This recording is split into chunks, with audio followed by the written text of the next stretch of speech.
Marta, ¿qué tal? ¿Qué tal? ¿Qué tal? Nos conocimos en el Palacio, cuando fuimos nosotros a presentar nuestra perspectiva por la luz. Ah, está bien. Un día que fuimos al palacio nos encontramos contigo de la salida de ahí, de la sala. Ah, en la sala chiquita, en la que es Sí, como una U. Sí, exactamente. Perfecto. Sí, sí, me acuerdo, perfecto. Buenísimo. bueno, Justo este, estaba Carmen contándonos que salió una nota ahí en búsqueda sobre el Sí, le teletrabajo. estaba mostrando que el 95% prefiere teletrabajar, y la mayoría dice que rinde más. Y después muestran, Marta, esta torta en donde muestra cuántos días a la semana quisiera trabajar a distancia. Me pareció súper interesante. La mayoría que quiere alguna combinación entre trabajo a distancia y presencial, por lo que, digamos, la mayoría de estas personas encuestadas en esta encuesta, reflejadas en esta encuesta. Claro, algunos días ir al trabajo, otros días trabajar desde la casa, ir Exacto, intercalando. Es exacto. interesante. Bueno, Sí. nosotros, bueno, queríamos tu opinión sobre el teletrabajo. ¿Qué opinas sobre todo esto que está surgiendo ahora? so- Bueno, sobre el proyecto, ¿no? Presentado y realmente qué impacto tuvo, ¿no? En la población, desde su perspectiva. Y sobre todo, es decir, la regulación, porque en Uruguay no tenemos regulación sobre el teletrabajo, que de hecho ya hace mucho tiempo que se viene haciendo el teletrabajo, pero no existe una regulación. Ah, Yo recuerdo que hará 10 años o más que desde Antel, surgieron cursos justamente por el teletrabajo, pero no hay una regulación hasta el momento. bueno, justamente ese es es una de las principales razones por las cuales yo decidí. A ver, hay varias razones que hacen que a mí me llevaron a presentar el proyecto de ley. Primero, yo soy una teletrabajadora parcial desde hace 12 años, desde que nació mi hija mayor, que yo trabajo, parte de mi trabajo lo hago por esta modalidad de teletrabajo. Considero que es una modalidad que tiene muchos beneficios para aquellos que somos madres o padres de niños chicos. No sé, yo siempre digo que hay tiempo que es irreemplazable. O sea, yo poder irme a buscar a mi hija menor al jardín o estar esa media hora que voy, le veo la cara, hablo con la maestra, esa media hora para mí vale, yo qué sé, si la tuviera que pagar con una hora de noche, la pago con una hora de noche, porque para mí es irreemplazable. Entonces, yo defiendo muchísimo el teletrabajo porque me parece que es una herramienta pro trabajador. Lo primero que me parece bien importante es, hay tres principios básicos que son inherentes al teletrabajo, que si no nos paramos desde estos principios, se puede dar lugar a confusiones, o se puede dar lugar a falsas interpretaciones, o se puede dar lugar a miedos que desde mi punto de vista no son tales. El primero es el principio de la voluntariedad. O sea, la voluntariedad es inherente al teletrabajo, tiene que haber voluntad del empleador de que el empleado teletrabaje y voluntad del trabajador de teletrabajar. O sea, esto es una elección que toman las dos partes. ¿Tá? Digo porque por ahí se dicen muchas cosas que en definitiva desconocen que el teletrabajo parte de la voluntariedad de las dos partes. La segunda es la reversibilidad. ¿Qué quiere decir reversibilidad? Bueno, yo puedo tener una idea idílica de lo que es teletrabajar, después decido teletrabajar y voy y en los hechos no es lo que yo me imaginaba. Entonces, si esa fuera la situación, bueno, entonces tengo que tener la posibilidad de volver a la modalidad anterior. Y el tercero es la igualdad de condiciones, o sea, que a mí no me discriminen por estar teletrabajando. Eso como paraguas. Después, yendo al tema del teletrabajo, digamos, de la regulación nosotros generamos dos materiales interesantes en esto de intentar como levantar un poco el nivel de la discusión. En uno mostrábamos un mapa de Latinoamérica con los países, esto es material que si quieren después se los envío por mail, Bueno, en donde estaba mostraba el año en el que estaba regulado en cada uno de los países de Latinoamérica. En Europa el Acuerdo Marco Europeo es del año 2002. Y después el otro material que nosotros hicimos, que también con gusto se los comparto, es una línea de trabajo. El primer proyecto de ley, perdón, una línea de tiempo. El primer proyecto de ley en Uruguay para empezar a estudiar el teletrabajo es del año 2009. ¿tá? En el 2010 se hizo la primera encuesta de teletrabajadores. En el 2016 sabemos que habían 100.000 teletrabajadores en Uruguay. En el 2018 el señor Fernando Pereira del PIT-CNT declara empezar a estudiar el tema del teletrabajo. O sea, también por ahí Álvaro Lamé, presidente de la CUTI, dice que Uruguay tiene la necesidad de regular. O sea, realmente nosotros estábamos hace mucho tiempo con este tema en el tapete. Se había creado también en el 2018 con el Ministerio de Trabajo, la Uruguay 21, o sea, varias organizaciones ya estaban trabajando en esto. Pero así todo, como sucede tantas veces en Uruguay, se habla, se discute, se conversa, se analiza, que es súper válido, valioso y necesario. Ahora nos encontró la pandemia sin un marco regulatorio. Entonces, eso es lo primero, ¿no? Porque me parece que es importante poner en perspectiva un país que ha estado siempre a la vanguardia de la regulación laboral, en este tema viene rezagado, no les digo con el primer mundo, rezagado con la región. ¿tá? Entonces, era muy necesario desde nuestra perspectiva, desde mi perspectiva, era muy necesario generar un marco regulatorio que pusiera los derechos y los deberes de ambas partes, ¿no? Entonces, en relación a cuál es mi posición, que fue, Paolo, lo que tú me preguntabas, sí. yo soy una defensora del teletrabajo. Yo creo que el teletrabajo, como les digo, tiene un montón de beneficios, tiene beneficios para distintas poblaciones. A mí me interesa mucho el teletrabajo como vehículo de inclusión social. Y cuando digo como vehículo de inclusión social, digo, por ejemplo, para padres, para personas que están lejos de los centros poblados. Alguien en Fraile Muerto, que nace, se estudia, se cría en Fraile Muerto y que tiene sus padres grandes y bueno, no se quiere venir a Montevideo a trabajar o no se quiere ir a ninguna ciudad grande, se quiere quedar en Fraile Muerto. Bueno, el teletrabajo le permite esa posibilidad. Como les decía antes, para madres y padres en etapa de demanda inicial, para mujeres en periodos de lactancia. O sea, realmente es muy... Yo con mi hijo del medio, que me acuerdo que ponía la computadora como si estuviera así, bien para arriba, y le daba de mamar mientras estaban en llamadas. Eso hoy sabemos que, digamos, la Organización Mundial de la Salud, UNICEF, todas las organizaciones y organismos internacionales y locales promueven la lactancia. Bueno, es muy difícil sostener una lactancia si uno tiene que estar 8 o 10 horas afuera de su casa. También para personas en situación de discapacidad o para padres de personas en situación de discapacidad, lo cual no quiere decir, esto es un retroceso, ahora quieren que nos quedemos en nuestras casas, no quieren hacer más rampas, no quieren trabajar más en la inclusión, para nada. O sea, a mí Una la cosa no discapacidad quita la otra. exactamente, o sea, a mí la discapacidad me toca muy de cerca y llevo unos 4 años conversando con personas en situación de discapacidad, conociendo la realidad, y yo he hablado con mucha gente en estos últimos meses que me dicen, mirá, a mí me encanta ir al trabajo, realmente para mí es un momento de me converso con otros, es un intercambio todo. Ahora me llevo 1 hora y media a salir de mi casa. Entonces, si lo en vez de hacerlo todos los días, lo pudiera hacer 2 veces por semana o 3, para mí sería un alivio. Entonces, esto no, digamos, no es que no lleva implícita una voluntad de retroceso, ni mucho menos. O sea, yo soy una convencida, una defensora y una militante por la inclusión de las personas con discapacidad en todos los aspectos, también en el laboral. Ahora, tenemos que reconocer que pueden haber personas, o no, puede haber quien le lleve 1 hora y media a salir de su casa y que prefiera salir todos los días, y fantástico y buenísimo que así sea, y que pueda trabajar de manera presencial, pero no aplica a todas las personas. Yo, en este recorrido que llevo haciendo de conversar con distintas personas en estos últimos meses, con este foco específico, porque llevo muchos más años trabajando con personas con discapacidad en general, pero con este foco en específico, de aquellas personas a las que les resulta, digamos, un desafío la movilidad y demás, no me he encontrado una que me dijera, no digo que no existen, digo que yo no he conversado con una que no me dijera, para mí esto sería un alivio, tener la posibilidad y tener esta flexibilidad.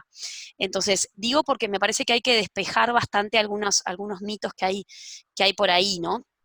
Y después, en relación al proyecto en sí, es un proyecto bien sintético, bien conciso, tiene 13 artículos, en donde básicamente, bueno, se define qué es el teletrabajo, qué tipo de teletrabajadores se les aplica al proyecto, que ahí son empleados privados en relación de subordinación y dependencia. Esto no quiere decir que nosotros no entendamos que haya que regular el sector público. Por supuesto que hay que regular el sector público, por supuesto que quedó demostrado que el sector público puede teletrabajar. Ahora, el sector público es un abanico, es un universo complejo y enormemente diverso. No se puede pensar en regular el teletrabajo de la misma manera para una maestra de ANEP que para un juez del Poder Judicial. O sea, realmente es un universo. Entonces, nosotros lo que entendemos es que eso va a llevar un proceso en sí mismo. Hay países, por ejemplo, Colombia, que crearon una comisión para estudiar el teletrabajo en el sector público y que lo van regulando en función de los distintos sectores. Probablemente ese sea el camino que tenga que tomar Uruguay, ¿no?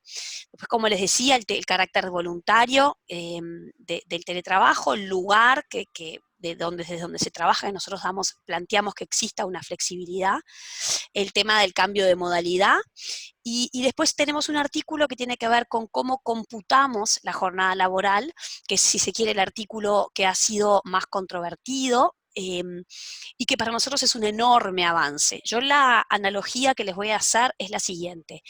Si se compran una bicicleta de 26 cambios y no la usás para ir en la cuadra de tu casa, si vas a comprarte una bicicleta de 26 cambios, la usás para por lo menos y salir hasta la Rambla, no sé, es como que, bueno, si yo digo que el teletrabajo lo ciño a las 8 horas, a mi juicio, desde nuestra perspectiva, eso es una subutilización de la herramienta. Por supuesto que esto tiene el riesgo de que se transforme en algo en el trabajo sin fin y demás. Entonces, para nosotros es bien importante que esté limitada, pero ¿cómo planteamos que se limite? Y bueno, que se limite por los 44 y las 48 horas de la semana, del cómputo semanal.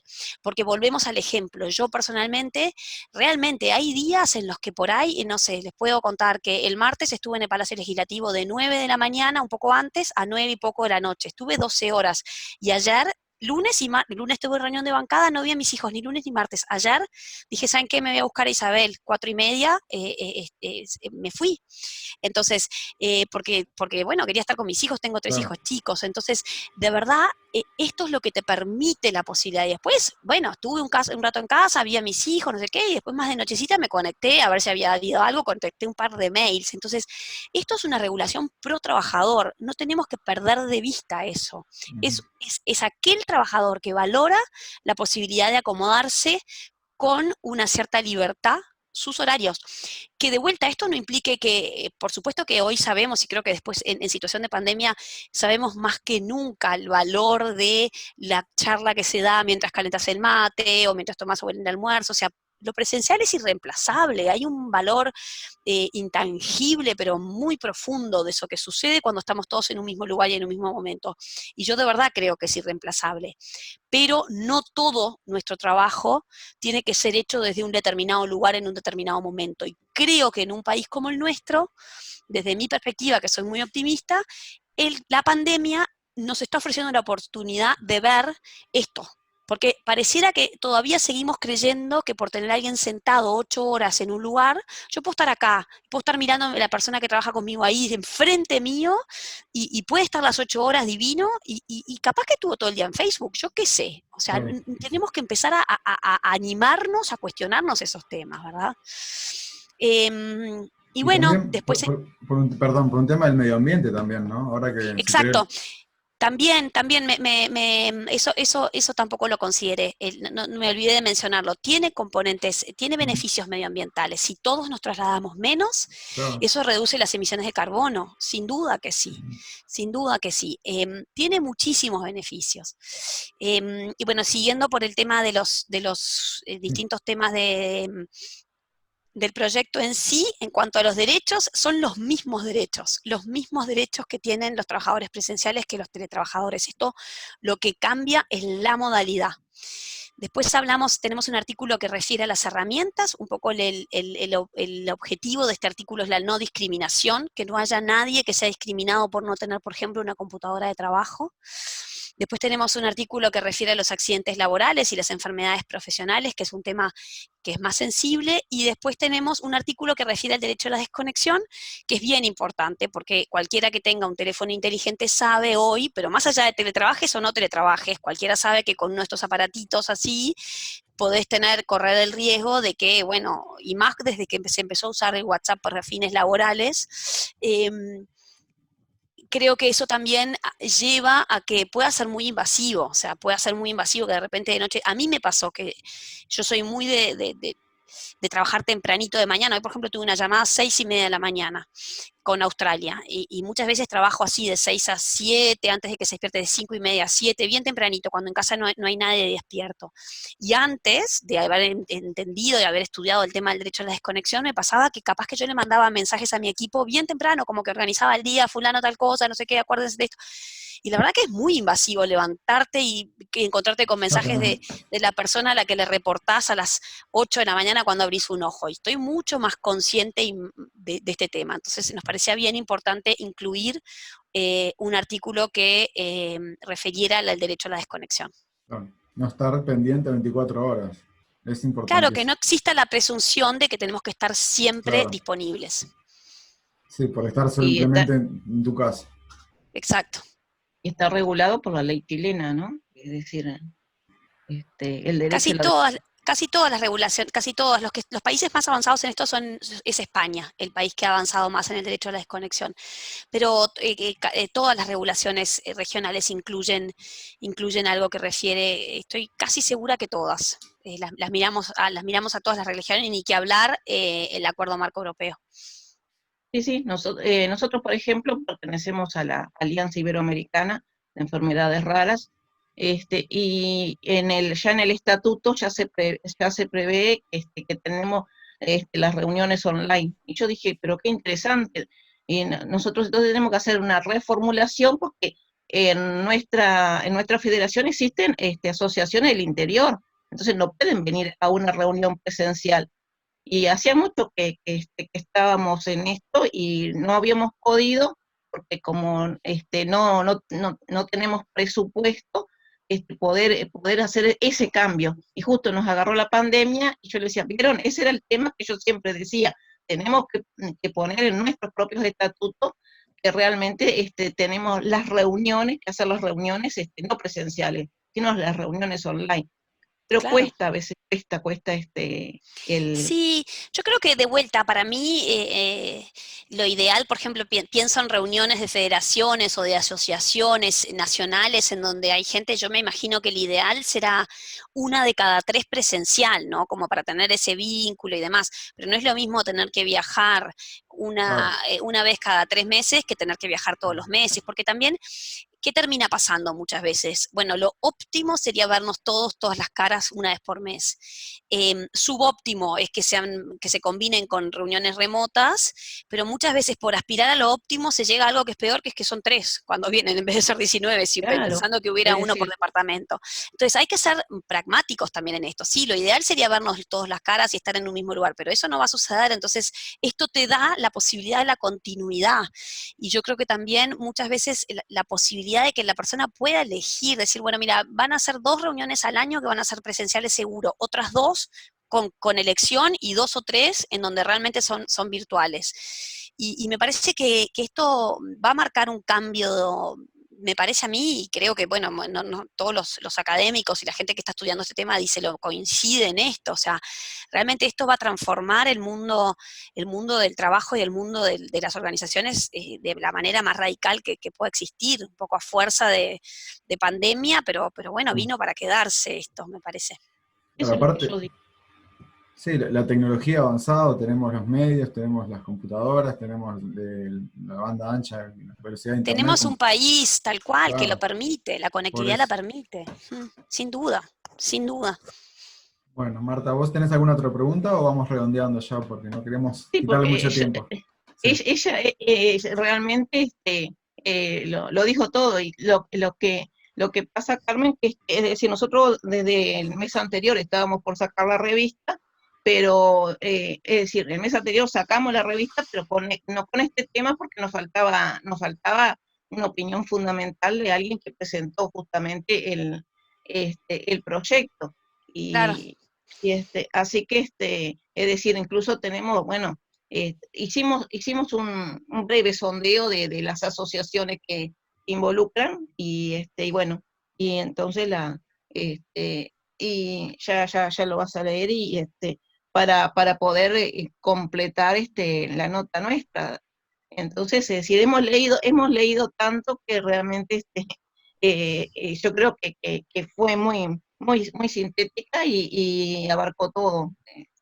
Las preguntas que Buenísimo. nosotros teníamos ya las contestaste. Muchísimas Buenísimo, bueno, gracias. no, gracias a ustedes, y si hubo demoras en la concreción de la reunión, realmente no lo sé porque han sido semanas y meses súper intensos, estamos con muchísima cosa desde que, bueno, les diré que desde el 3 de marzo a la fecha, pero bueno, un poco la política que tenemos en el despacho es darle reunión a absolutamente todas las personas que piden reunión, así que eso obviamente lleva tiempo y energía, pero es un poco la manera en la que yo entiendo que hago un buen trabajo, así que nada, si hubo demora les pido disculpas, pero simplemente es por... Gracias, Carmen, por No, todo. Muchas por gracias. favor, gracias Nos a ustedes y volveremos a ver. espero se repista entonces. Sí, con Bueno, mucho gusto. después Hasta tendremos luego. la Salen revista. estos días. Un beso grande. Buenísimo, Pase chau, chau. bien.